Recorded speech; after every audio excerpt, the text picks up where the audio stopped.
Imagine, it was a Saturday night, a little cold, and the group of friends decided to do something different, more radical, you know? They decided to visit a house full of rumors about the people of the pueblo. La casa de la colina encantada is the most terrifying, dijeron. Among this group was a guy, Lucas, who was going through difficult times. He had post-traumatic stress disorder, you know? Post-traumatic stress disorder. And, to top it off, he had already had a few cups before arriving. The mixture didn't bode well. The group entered the house, laughing and bantering, trying to demonstrate that fear didn't matter. But at home, Raphael, it was sinister. Dark pasillos, shadows that seemed to move, and a silence that put hairs on edge.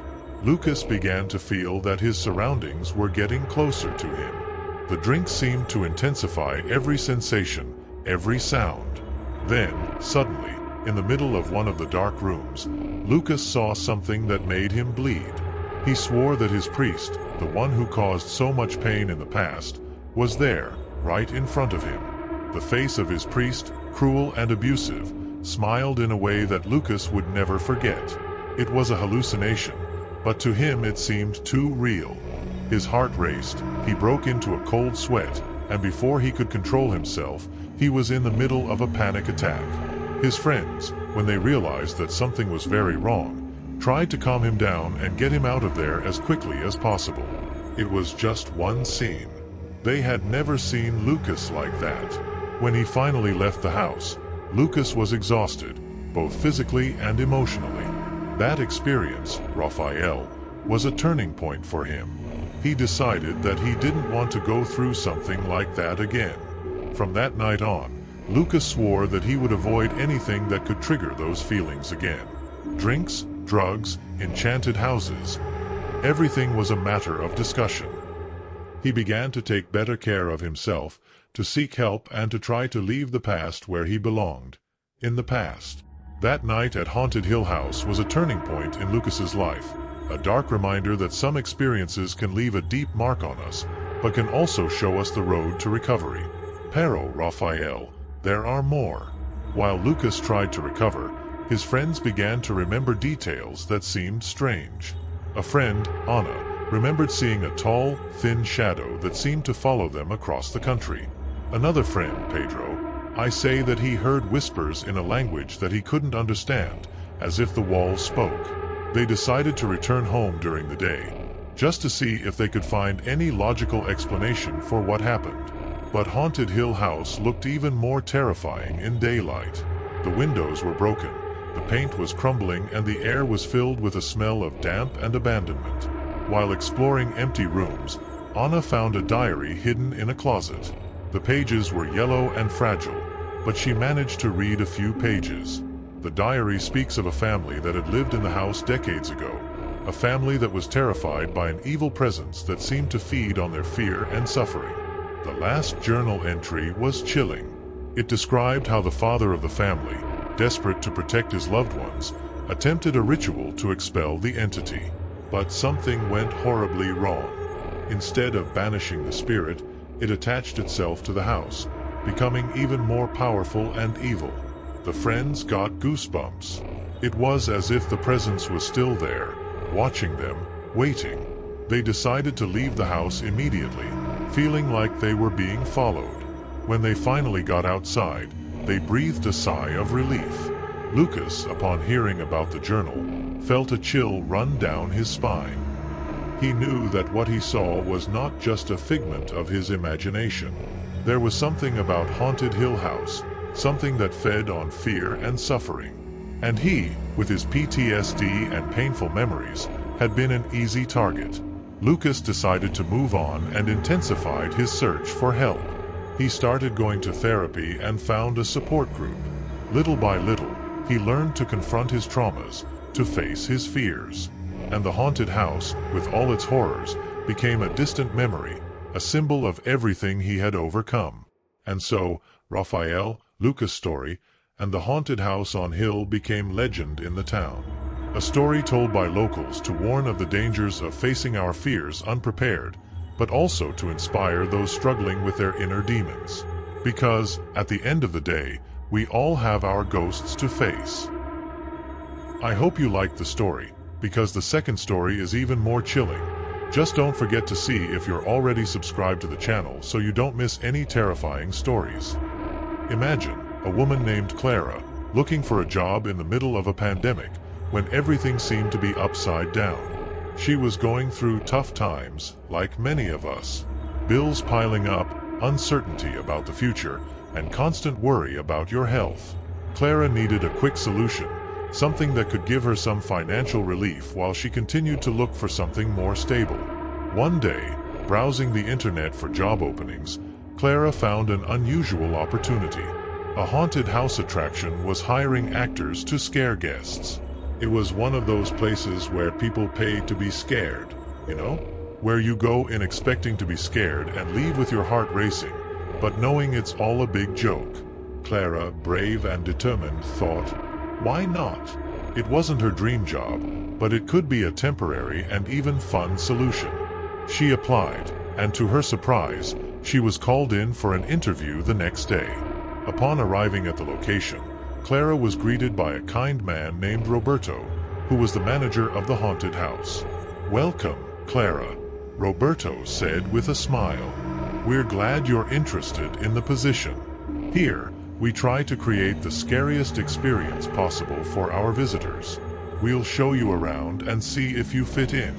Clara was led through dark hallways decorated with fake cobwebs, hanging skeletons, and flashing lights.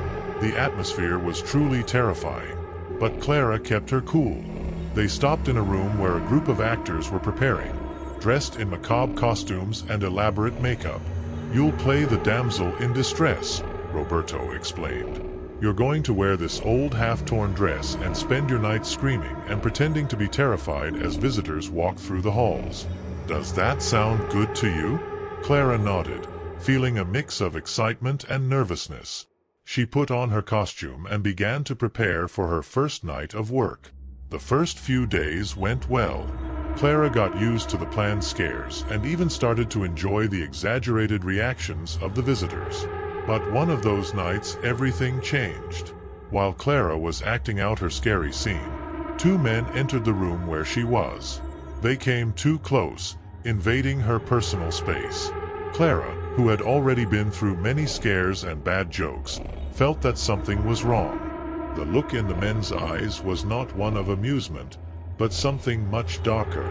Before she could react, the men grabbed her and whispered scary things in her ear. Clara's heart raced, but she was smart and fast. She fought with all her might, screaming for help. In the midst of the confusion, she managed to escape from the men and ran desperately through the hallways of the haunted house until she found Roberto and other companions. What happened? Roberto asked, visibly worried. Clara explained everything, and Roberto immediately called security and the police. The men were removed from the place, but Clara's shock was not easy to forget. When she returned home that night, she was relieved to have escaped, but the feeling of being watched would not leave her. The next few days were tense. Clara realized that she was being followed. The same two men who attacked her at the haunted house were now watching her house. They would go out at night and stay across the street, watching her every move. Terrified, Clara called the police again and reported everything that was happening, from the attack at the haunted house to the moment the men showed up at her door. The police began patrolling the area more frequently, but Clara could no longer feel safe. She knew she needed to make a choice. Clara, putting her safety first, decided to give up on the haunted house. That night of terror remains etched in her memory, a constant reminder of the dangers that can lurk even in places that are supposed to be just scary fun.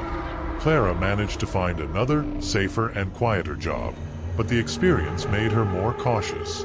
She learned to trust her instincts more and to value her own safety above all else.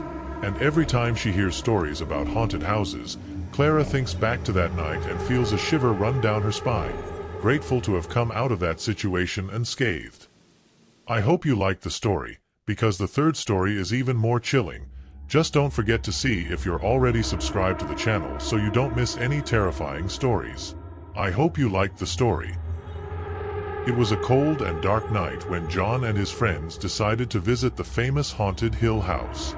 The house was known for its narrow passages, squeaky stairs, and a constant feeling that something was wrong. The stories about the terrifying house attracted brave visitors looking for a good horror story. João, Ana, Carlos, and Luisa had been friends for a long time.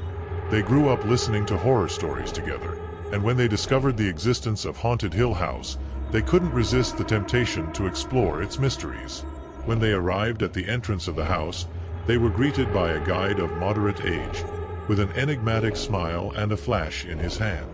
"Welcome to Haunted Hill House," the guide says, with a voice full of mystery. "This house has been around for more than a century, and, over time, many stories of fear have accumulated between these walls. Follow me and discover them through us." The friends looked emotional and a little nervous, while following the guide through the winding, dimly lit paths. The wooden floor was crumpled beneath his feet, and the shadows danced on the walls while the light of the interior wall was shining. The guide tells stories of former residents, restless spirits, and inexplicable events that haunted the house for decades. As they advanced, the atmosphere became heavier. João, who had always been the most skeptical of the group, began to feel a cold that covered his back. He looked around, trying to understand the origin of that strange feeling. At a given moment, they crossed an especially dark passage. "I went then when one saw him." At the end of the walk, a tall man with an extraordinary gaze stood out in the shadows. He was quiet, looking at João with a disturbing intensity. João tried to ignore him, convincing himself that he was just part of the attraction. But as the group advanced, the man slowly approached. João's heart barked quickly. He tried to warn his friends of him, but the words stuck in his throat. When the man was alone a few steps away, he extended his hand and inappropriately grabbed João, gripping him with strength. The shock and fear paralyzed João, who could not move or scream. The friends, finally realizing the situation, ran to help João. With a joint effort, they managed to empower the man and help João. The group ran away from the house, only being able to believe what had just happened. Adrenaline was running through his veins as he crossed the patio, directly to the administration of Haunted Hill House. When informed of the incident, the local team was perplexed. Nadia knew the man who described João. They searched the records and reviewed the security cameras, but found no evidence of the presence of the stranger. As a result, that same night another person appeared in the administration denouncing a similar attack by a man with the same characteristics. "We don't know what it could be," says the house manager, visibly worried. "We have never had problems like this before. We will investigate it immediately." In the wake of these disturbing events, the Haunted Hill House was temporarily closed for investigation. However, John's story quickly spread among visitors and locals alike. The house, already famous for its spooky stories, now had a new legend, one that left everyone with a chill at the thought of ever entering it again. Days passed, and the Haunted Hill House remained closed. The community was in an uproar, with many speculating about what had really happened. Some said that the spirit of a former resident had returned to haunt visitors. Others believed it was a trick designed by the management to attract more visitors. John and his friends, on the other hand, tried to move on with their lives. But the experience at the house had left a deep impression on them. They met frequently to talk about the incident, trying to understand what had happened. "I've never been so scared in my life," said John at one of these meetings. "That man, the look in his eyes, it was like he was looking straight into my soul." "I also felt something strange," Anna added. "The whole house had a heavy energy. It wasn't just the story, it was like the house was alive." Meanwhile, the investigation into Haunted Hill House continued. Paranormal experts were called in to examine the premises. They conducted audio recording sessions, took photographs, and even brought in equipment to measure electromagnetic activity. The results were inconclusive, but many reported feeling a strange presence in the house. The manager of Haunted Hill House decided to reopen the house with some modifications. More security guards were hired, and new security cameras were installed in each hallway. In addition, signs were posted at the entrance, warning visitors of the potential risks. When the house finally reopened, word spread quickly. Curious visitors returned in droves, eager to experience Haunted Hill House and perhaps have an encounter with the mysterious man who had grabbed John. John and his friends, however, decided not to return. They knew that the experience they had had was not something they wanted to relive. Instead, they focused on moving on with their lives, even though the memory of that night continued to haunt them. And so, the story of John and the strange man at Haunted Hill House became part of the house's dark legends, perpetuating the fear and mystery that surrounded the place. Visitors who heard the story felt a chill run down their spines, and even the bravest of them thought twice before exploring the dark corridors of Haunted Hill House. Tell me which story made your hair stand on end? Tell me which one you liked the most? Because in the next video, the story is even more chilling. Just don't forget to see if you're already subscribed to the channel so you don't miss any terrifying stories.